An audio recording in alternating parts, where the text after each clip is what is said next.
afternoon, metalheads and rockers around this crazy world. As I keep on telling you, it's only going to get crazier. Only you can do something about it and make it keep positive. Hope you're keeping your horns up, metalheads and rockers. I'm Al Ditton. I'm with Underground Noise Webzine. This is webisode number 83. Today, I've got the pleasure of interviewing Eric Hazebroek from the band called Vetrar, Draugurinn. I don't know if I'm pronouncing that correctly or not.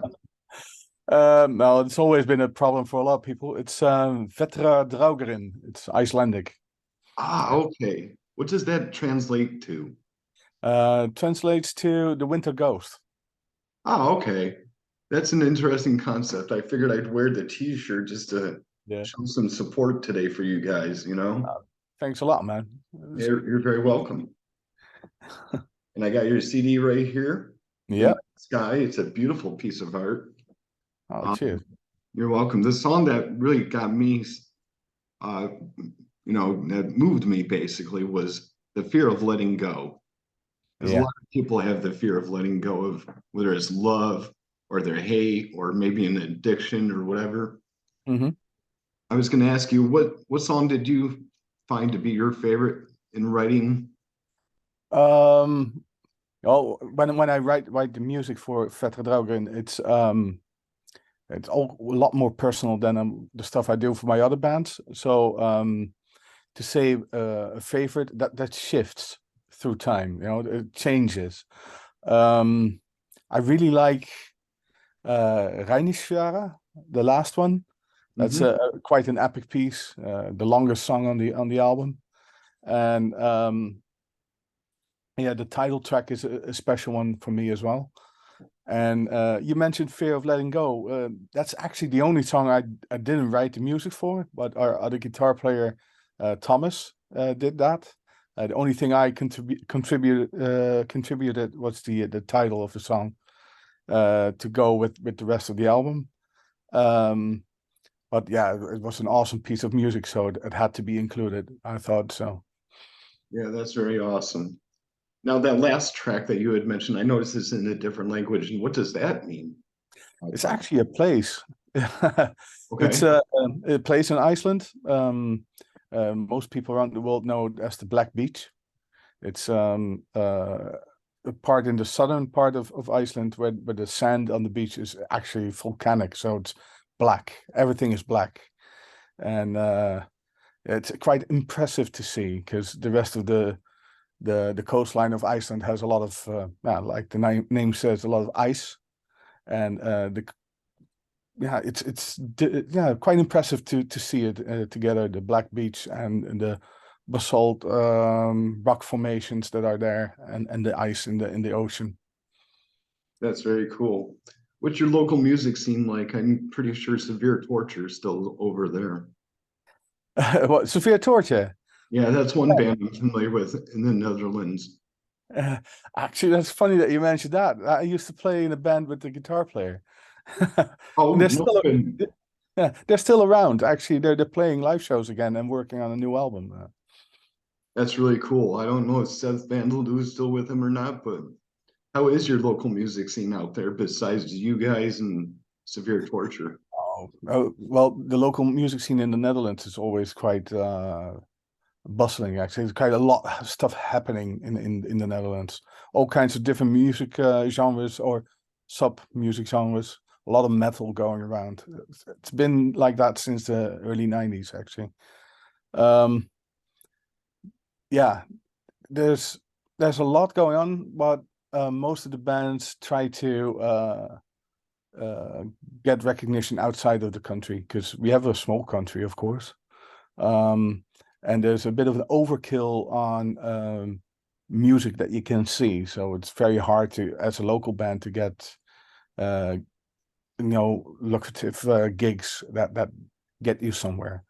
So most of the bands are working hard, doing anything to get their music out, and that also means trying to get gigs in Belgium and Germany and all that. But there's a lot of stuff going on. But most of all, a lot of the international bands come here as well. A lot. We're quite spoiled. So they're actually, you can choose to go to see any band anytime, of a day in the week, and yeah, there's a lot to see. So we're spoiled, actually. Hey, there's nothing wrong with being spoiled. Atlanta, Georgia, which is about an hour and a half from where I live. I'm in Macon, but they get spoiled with a lot of good shows. There's a good show coming up with Crazy Invader and also Decrepit Birth on March 6th. So I'm going to head up that way and check that one out. It should be a real banger. So shout out to any of my friends that are going to be there, whether it's Brandon or Alex or whomever. I hope to see you guys there. So, always good, yeah. Yeah, absolutely. My next question for you would be, what bands helped influence your sound? Oh, yeah. To be honest, I've been playing in bands since '91, and all kinds of different bands. And but I noticed I take little things from every band along with me along the journey, and also the bands I hear and listen to throughout those years. I take little bits and incorporate it into what I do with Vetrar. But to pinpoint it, I went to see Catatonia yesterday, and that was quite an influence back then. And Ghost Brigade, a Finnish band, they don't exist anymore, but that's quite an influence as well. But other stuff, one of the Dutch bands, The Gathering, did a lot. But also some goth rock from the 80s, 90s, like Fields of the Nephilim. Everything has a little bit that I like, and I sort of try to put in my own music, because that's how inspiration works, I think. Absolutely. Yeah. I mean, I write myself, so definitely comes in handy. The whole bad thing with what I always try to explain is sometimes I hear a song and I think, oh, I wish I could write a song like that. And then I try it, and for some reason, the end result never sounds like that. But it's still great, and I love it. But that's probably what inspiration does. It's like you try to be like that, but it turns out something completely different. That's usually how it is, yeah. Most definitely. That's a really good answer. I was listening to your CD just the other day for like the 9th time, and I said I hear a little Sirenia in here, and also a little Therian. Yeah. No, I never really listened to them. I actually shared the stage with Sirenia, and last month I did some shows, a support to in one of my other bands, a support to Therion. And I saw the shows, and I do like it, and probably I pick up something from there, but I don't really listen to it when I'm at home. But that doesn't say anything, actually. Stuff gets stuck in the head, and I carry it along. So yeah, I can definitely understand that. Some bands do that to me, where I'll listen to their music and it's like, wow, I can't believe they actually pulled that off. I don't know how it's actually played, and then you try to picture in your head, and you're thinking, maybe that's not how it's played. Maybe it's played differently. Maybe it's in a different key. Am I not hearing this right? You know? But I find it difficult to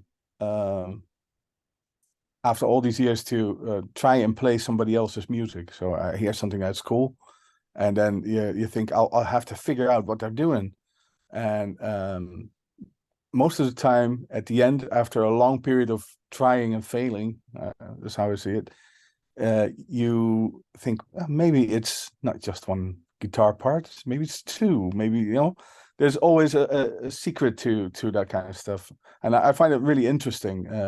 I used to do that as well with one of my first bands. Both guitar players, the other guitar player who's in severe torture, by the way, and me, we played two totally different parts, but it fit. And then somebody branded us as a technical metal band in the vein of Cynic. We were the Dutch Cynic at the time.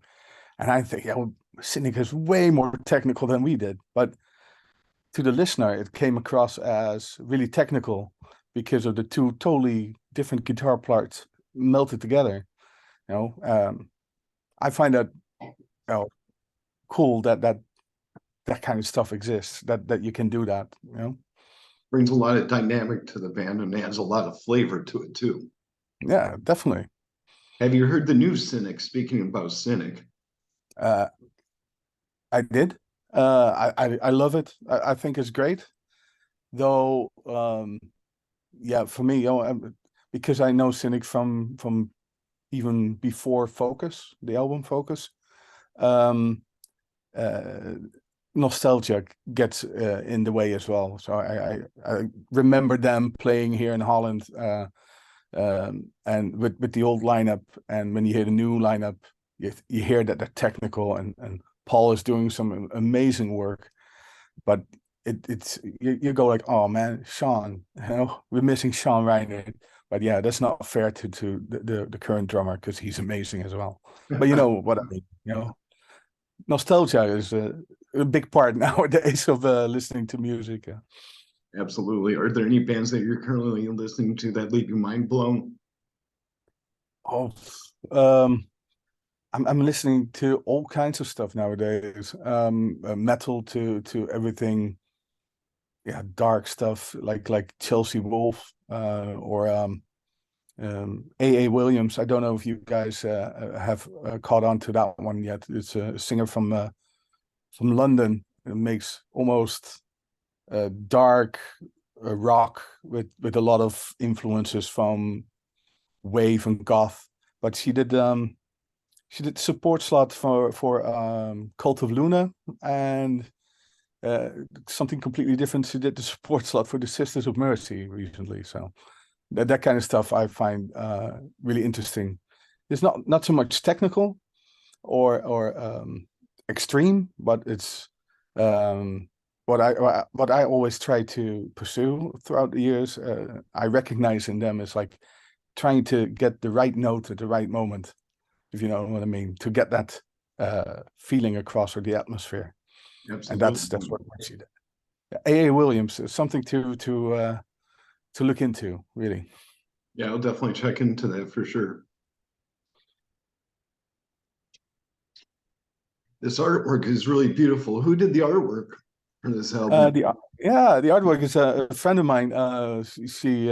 She's called Gogo Malone, and she does a lot of artwork for a lot of people in Europe right now. And she's also the singer of a funeral doom band called Aeonian Sorrow, which is doing a lot of good work recently. But she actually started off with designing our logo back in 2016.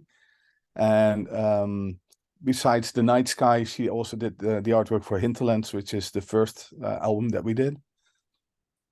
And she did recently did one of our t-shirt designs. So she's doing some really good work. That's awesome, dude. Mm. That's really awesome. I like how it looks because it just brings like a lot of atmosphere to you when you look at it, you know, because it kind of looks like you're on a different planet with a volcano erupting, and then you see the night sky above it, and you're like, whoa, man. Yeah, I think I just saw a UFO go by. You know, if you guys, if you get the right listener, they see that stuff, you know. Mm-hmm. And It's so it just drew me closer to it. Every time I look at it, I'm just like, wow, I'm really drawn to this. yeah, it really helps with the music, and that's what it should do. You know, that's what artwork is for, to get that link of the visual with the audio, actually. Yeah, try to think like the musician a little bit, saying, oh, I wonder what they were picturing when they came up with this song, or maybe when they came up with that one, you know, because I write myself, like I was telling you, and sometimes people have asked me, they're like, how'd you come up with that song title? I said, oh, there was this one day I wasn't feeling all that great, and it just dawned on me, I might as well write that down. It might be a song someday. And there you go. That's how it Yeah, came out.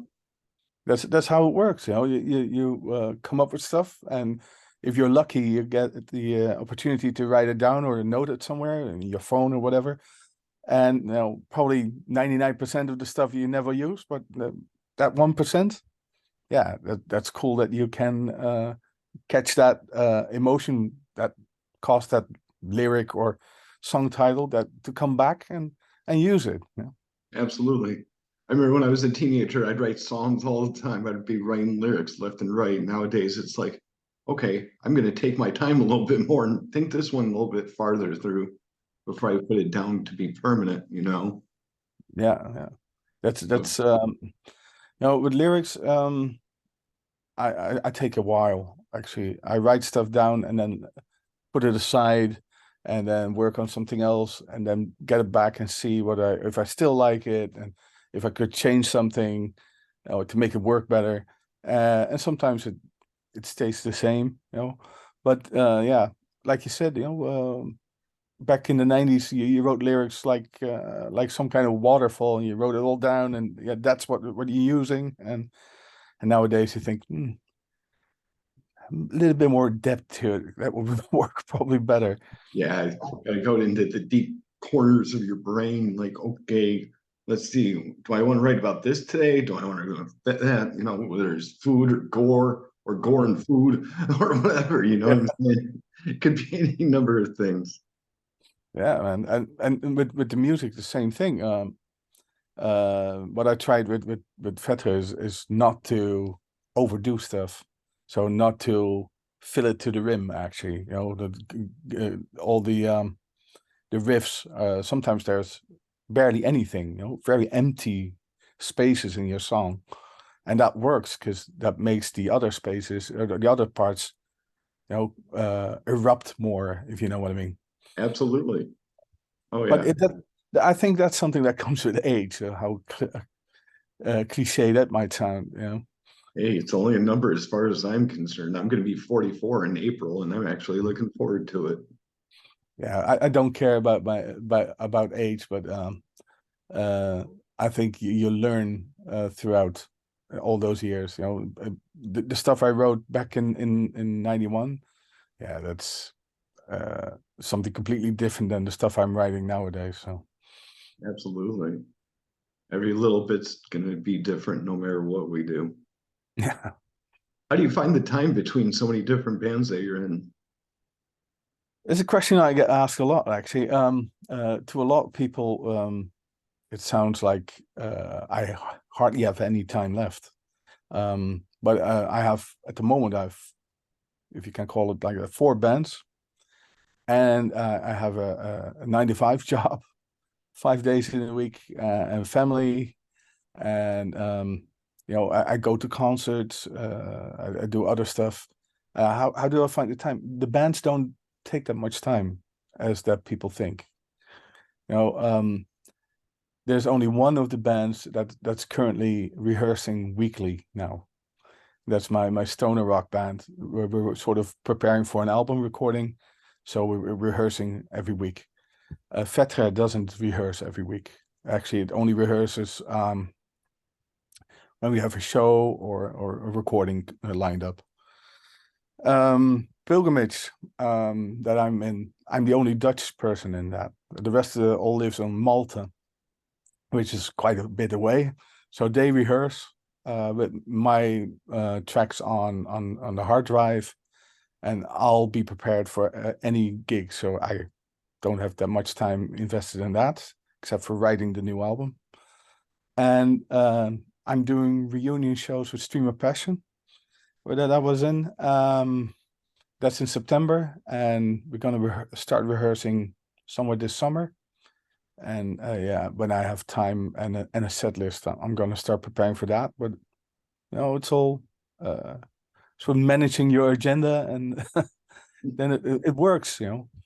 That's really cool. I'm glad that you can definitely find time for whatever you're doing and you're working 9 to 5, you say, and you got a family on top of that. So life keeps you occupied and pretty busy. Yeah, man. And as long as it's fun, I'm doing this. Hey, as long as it brings a smile to your face and those around you, I'm happy for you, man. Yeah, Going some cheers, man. long way. Yeah, definitely.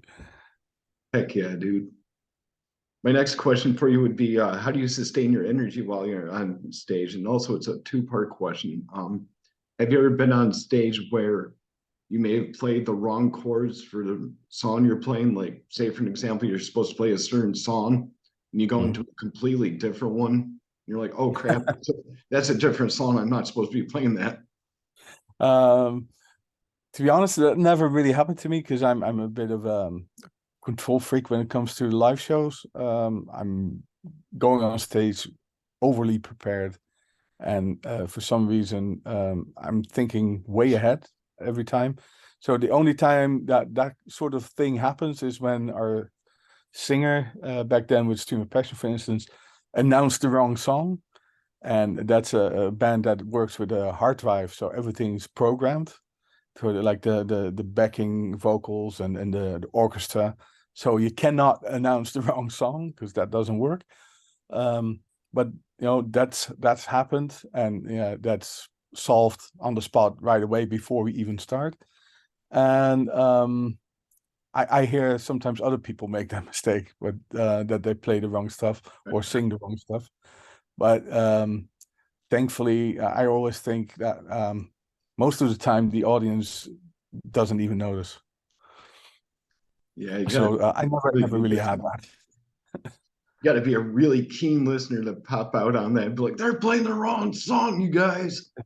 Plus, how Yes. many people are actually gonna hear that when your eardrums are getting, you know, spat on from all the resonating, you know, sound that's around you? Mhm. It's impossible to yell at your friend right next to you saying, hey, you hear what they're playing? And he's like, what? That's the wrong lyric. That's not supposed to come by until later in the song. Yeah, that kind of stuff. That hardly ever happens. Yeah, I've seen that happen to a couple of bands here and there, but not too many. Yeah. It's actually funny when that happens because I'm like, oops. If the mistake is really audible and really bad, then you should not take it too seriously when it happens on stage. And then yeah, well, wait, sorry about that. We made a mistake. Let's try it again. Yep. Can Yeah, always that try it again some other time, you know, or just keep on playing until you actually get it, you know. yeah. That's what I usually do is like if I make a mistake when I'm playing my wrist for myself, I just Mhm. keep playing until I keep getting it, you know, because that's Yeah, I can get it right, you know. if you make a mistake and you notice it right away, and then you pick it up the next riff or the next bar, you know. Yep, that's usually what happens every now and again for myself. So I don't have a problem with it personally. Some Nah, people, yes. as long as it doesn't happen every time, then Yeah, absolutely, man. How did your family feel about you playing metal music? Are they pretty supportive about it? oh yeah, my daughter doesn't know any different than I'm in bands. So my wife knows that I'm doing this, and she actually supports me. She actually uh, sort of sort of pushed me towards auditioning for Stream of Passion back then, and because it's like, you know, one of the dreams when you start playing in bands is to do some certain stuff, do tours, and you know, play certain stages. And when you get the opportunity, and it's always been your dream, it's always good that someone else in your family that you live with says, you know what you should do, go for it. You know, so because otherwise you might at a later time regret not going for it. You know, so and my wife is actually studied to be a singer as well, and but she at the moment doesn't do anything with that. But she knows, she understands the sort of dream that comes with it to do all that stuff. So back then I auditioned for Stream of Passion, and I got the job. And my daughter was actually a year old at the time, and there was a hard time to for my wife to take care of my daughter at the same time when I was doing was it 46 shows in 9 months, including a European tour. You know, that's stuff that's cool for me, and it's also hard work, but it's harder work for her at that point because she had to take care of a baby at the time. But you know, we're still going strong, and she still supports me, and that's what you need, you know. Absolutely, man. That's awesome. You mentioned Malta a while back ago. There's a couple of bands I'd like to give a shout out to, Beheaded and also Damage and Co. The band Damage and Co. just Yeah, yeah, released their CD last week on Saturday. It's called yeah. I heard, man. yeah, it's called They Life's were supposed to do the. Oh, right. Yeah, I heard about it because they were supposed to do the show with Therion with us. So the last moment that show didn't go through for them. But I've seen them come by, and Sean, the bass player of Pilgrimage, mentioned them several times to me, and I was going to listen to it soon, actually. Yeah. Yeah, they're very, very good for what they can do. I had the pleasure of Mm. interviewing those guys at one time about a month or so ago. So shout out to All Damage. right. I hope you guys are doing awesome. I love you. Yes. They're definitely one of my favorite new bands I've never really heard of Mm. before until my promoter David told me about them. And I'm like, David, you made me fall in love with Mhm. a whole new, entire different band that's not death metal, not black metal, not really extreme metal, but there's just something about it. Hey, if it's good, It's just yeah. grabbed you right If by it's the good, hand. it's good, It's right? like, come on, let's go. We're gonna make you listen to us no matter what. But yeah, they really All give right. you amazing energy, that's for sure. Uh, all right. Yeah, but I always say, genres, okay, cool, but I don't care about genres. If it's good, it's good, and I'll Yeah, listen to it. yeah, that's how I feel about it. I mean, something that I like, somebody else might not like, but they don't have to knock me for. Looks like I froze for a second there. Yeah, man. Are you back? Can you hear me? Yeah, yeah, we froze for a Uh, second there. I totally lost track as to what I was talking about. that was about the Maltese band, right? And Oh yeah, the we were talking about different. Damage Control. Uh, Yeah, those guys, like I said, they're just so fascinating, you know. And I'm not gonna knock someone for what they listen to, but if someone's gonna pick on me for what I listen to, I'm gonna be like, well, I'm sorry, but that Limp Bizkit, let's go play frisbee. yeah, You know? yeah, man. To each their own, right? They can if you like Limp Bizkit, well, good for you. But I decide to listen to other stuff. Yeah, I'd rather listen to like Soulfly or maybe Slipknot or Sepultura, Mhm. maybe even Oh some man. monstrosity for that matter, you know. Yeah, man, I used to listen to a lot of that stuff as well. Sepultura, I've seen several times, way back even. Just gives away how old I am, actually. Hey, as we said before, age shouldn't matter, man. It's what's in your heart. Definitely, definitely. But Sepultura, I saw on the Beneath the Remains tour, actually. Oh, So okay. So that's going back a few years. yeah, and they played for like 25 people in my hometown. Only 25? Yeah, Wow. yeah, because it was like I think a couple of days before they played the Dynamo Open Air Festival.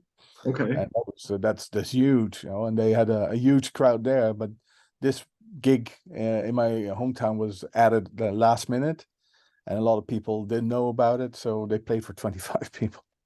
Hey, that would have been like a birthday party come true for somebody to walk in and be like, hey, I know those guys, and it's my birthday. Yeah, man. And at the end, we were hanging with the band at the bar and all that. Yeah, it's a whole different thing, man. That's so cool. Yeah. I wish I could have seen that moment, but that's okay. But like I said, we're spoiled here. A lot of the European tours of any band starts in the Netherlands. So. Well, Eric, I've only got a few minutes here left with you. Just tell me I've only got 10 minutes left in this interview, but Mhm. I'd like to ask you a few more questions real quick. All right. What kind of guitar do you like to use to make your make your riffs that you write? Um, yeah, well, what I'm using with Vetrar is an 8-string guitar, actually. It's a Strandberg. It's a Swedish company. It's headless, and it's an incredible piece of work. Actually, it's light. It's easy to play, and the 8-string sort of yeah, it's like you're playing a whole different instrument. It's inspiring. I have an 8 string too. I have an Ibanez RG8. All right. I know those. Yeah, they're pretty cool as hell. Yeah, Oh, pretty deep sounding. yeah. With the 8 string, back when they introduced 8 string, I was thinking, well, who wants an 8 string? Why would you use an 8 string? But then I saw the headless ones, and I used to play Steinberger in the 90s. And I thought, oh, that's cool. And I bought one without playing on one. And that was an eye-opener. But now you got 9-string guitars, and I noticed that I'm still thinking the same thing. Who uses a 9-string guitar? But at the same time, I can see myself playing a 9-string. Well, if you got the dexterity for it, man, more power to you. I have a hard time with my 8-string as it is, and I'm just like, oh, Yeah. what to do here?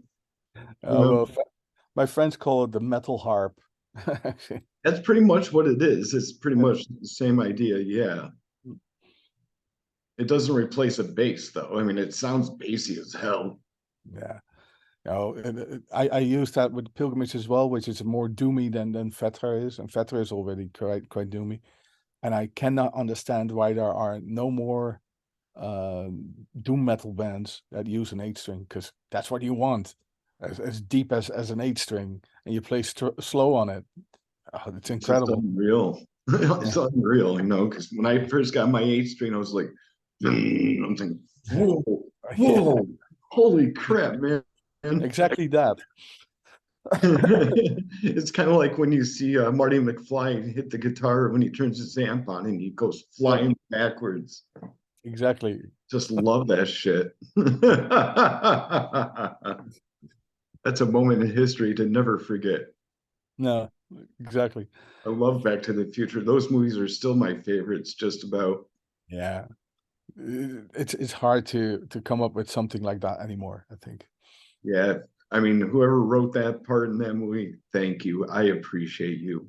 You made me want to play guitar too. Besides Iron Maiden, when I was a kid, telling my babysitter at the time, turn it down, Bruce, it's too loud. Blasting my parents' speakers all over the place. Same for me, man. I did my paper out with my Walkman on and Iron Maiden blasting, Life After Death and all that. That were times. Good times to remember for sure. Do you have anything that you would like to say to your fans that are out there? Well, when it comes to Vetrar Draugurinn, it's we're sort of the odd ones in the genre, and we have a female vocalist that doesn't sound like a soprano. She has a deeper voice, and we play. Actually, we don't call it doom metal; we call it melancholic metal, because it's all over the place, quite dynamics. But if it's one thing, it's all quite down, if you know what I mean. No happy moment in the music. I wish that people, not just Vetrar, but all over the place, take the time to listen to bands that are out there that are doing good stuff, but are not pushed by the record companies, because there's a lot of jams out there that people would love, but probably never check out because they don't know about it because it's not in the big magazines. Or so what we did in the 90s was go to the record store and try stuff out. That's sort of gone, and everything is now Spotify and all that stuff. But put in some effort and try to discover those hidden gems, I think. Absolutely. And Vetrar is one of them, I think. But that's my opinion, of course. I'm a bit biased. Hey, that's okay. I miss the 90s myself when you could go into a CD store and buy a CD for $8 rebuffed, like new secondhand. You could never beat that. No. Those places are really hard to find nowadays. Exactly. Yeah. It's like rare as hen's teeth, just about. It's a shame. That's what I think, because a lot of people are missing out. Absolutely. That's how I feel about it too. Yeah. Well, Eric, do you have any last words for Underground Noise Webzine? Well, thank you very much for the opportunity. It's always cool to talk someone about music in general, actually, not just ours. All the best of luck to you to your magazine, and hope to see you soon. Cool, man. I appreciate your support. That's right. Well, Yes. everybody, this has been Webisode number 83. I would appreciate it if you subscribe to my channel. Check out Eric and the bands that he's in, especially Vetrar Draugurinn. I keep saying it improperly or whatever, but that's okay. That's the best I can do. And yeah, support the underground people, and also keep your horns up and stay the hell out of trouble. It's not worth it. You don't want a ticket, do you? Yeah.